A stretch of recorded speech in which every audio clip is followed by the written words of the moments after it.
Bonsoir mes chers rayons. Aujourd'hui nous allons parler des limites de la raison. Alors, aujourd'hui la raison est considérée et perçue comme le nec plus ultra, comme la solution de tous les problèmes. Tu as un problème émotionnel, un problème psychologique, tu te sens mal, va au psychologue qui a passé un diplôme et qui va pouvoir te soigner, te guérir à travers la raison. Parce que ton problème, selon la psychologie, ton problème, il est dans la tête. Il est dans la tête. Si tu as un problème dans la tête, tu as un problème cérébral, et c'est par la raison qu'on va te soigner. Tu ne sais pas comment draguer les femmes, tu ne sais pas comment te faire des amis. Achète un livre, achète une formation. C'est à travers la raison, et la raison pure, que tu vas trouver la solution à tes problèmes. Vous voyez ? Et on fait ça pour tout.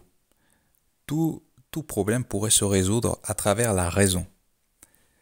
Or, voir le monde à travers le seul prisme de la raison, c'est voir le monde en une dimension. Alors qu'il y a 4 dimensions, au moins 4. Première dimension, le corps, les sensations corporelles, les perceptions, les sensations corporelles. Deuxième dimension, les émotions, les sentiments. Troisième dimension, la raison. Et quatrième dimension, la spiritualité, si vous êtes croyant. Mais même si vous n'êtes pas croyant, même si vous ne croyez pas en la spiritualité, il y a 3 dimensions. Le corps, les émotions, la raison. Et aujourd'hui, on regarde tous les problèmes à travers un seul prisme, qui est celui de la raison. Mais ce n'est pas tout. Parce qu'en plus d'avoir 4 dimensions, on a des échelles différentes. On a l'échelle individuelle, l'échelle familiale, l'échelle collective, communautaire, l'échelle étatique, l'échelle nationale, l'échelle continentale, l'échelle occidentale, l'échelle mondiale, c'est-à-dire il y a plusieurs échelles d'analyse. Et aujourd'hui, on se limite non seulement à une seule dimension, qui est la raison, mais en plus on se limite à la dimension individuelle des choses. Je vais vous donner un exemple. Concernant la dette, l'endettement, considérons l'échelle individuelle et la dimension de la raison, la seule dimension de la raison. Une personne endettée doit essayer de rembourser sa dette le plus vite possible. C'est le plus raisonnable. C'est tout à fait raisonnable. Et comment cette personne va rembourser sa dette ? Eh bien, il va économiser. Il va économiser le plus possible, donc il va limiter les dépenses inutiles, il va se serrer un peu la ceinture pour pouvoir rembourser sa dette le plus vite possible. Parce que être endetté, c'est horrible.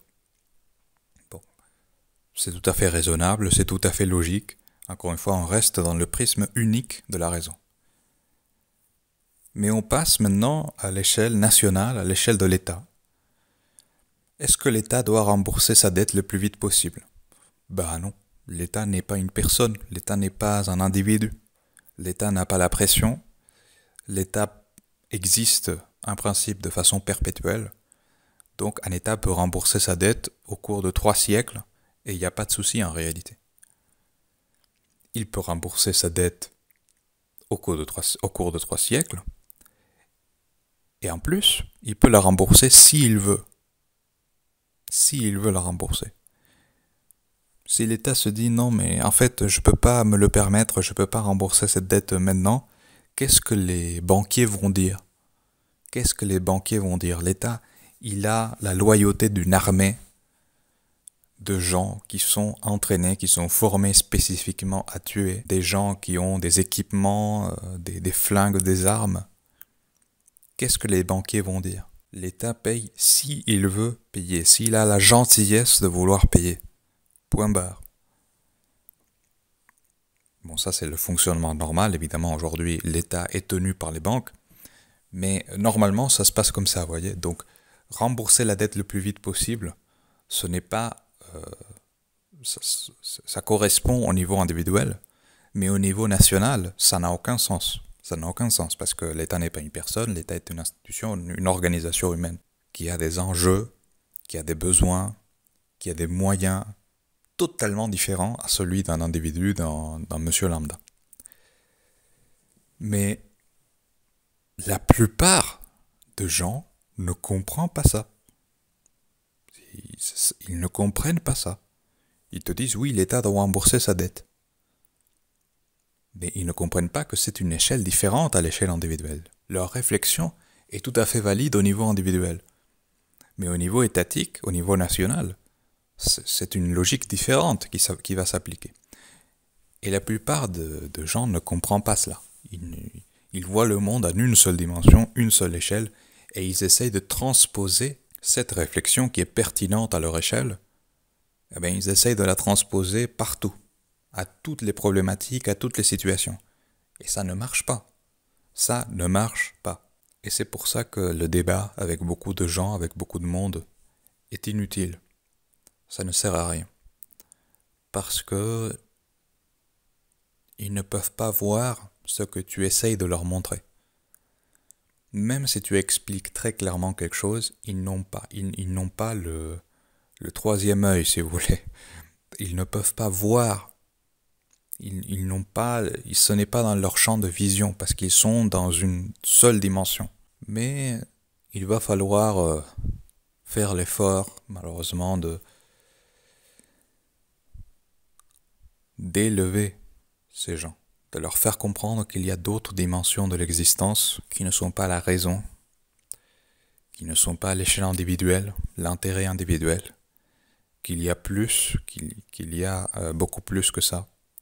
Il va falloir leur faire comprendre parce que si personne ne leur fait comprendre, on va rester dans ce monde ignoble, infect, pour l'éternité. Alors à mon avis, qu'est-ce qui va se passer réellement? On va finir par faire comprendre aux gens, mais au cours de plusieurs générations. Par exemple, à mon avis, les mecs de plus de 30 ans, de plus de 35 ans, qui sont restés sur ce plan, ils ne sont pas récupérables. Je veux dire, à partir d'un certain âge, si tu n'as pas par toi-même accédé à la dimension émotionnelle de la vie, à la dimension corporelle, physique, des sensations, si tu ne comprends pas l'importance de cela, si tu n'as pas incorporé ces vérités à ton analyse, si tu continues de percevoir le monde comme une machine à une seule dimension, c'est difficile de rattraper ça, vous voyez. Mais je pense que au fil des générations, on va arriver à reconstruire d'une certaine façon une vision à 4 dimensions. Ça va prendre des siècles, à mon avis, parce qu'aujourd'hui, il y a une blessure, une brisure émotionnelle profonde. Et réparer ça, ça va prendre des siècles. Voilà, j'espère que vous avez apprécié cette vidéo. Et je vous dis à la prochaine, mes chers rayons.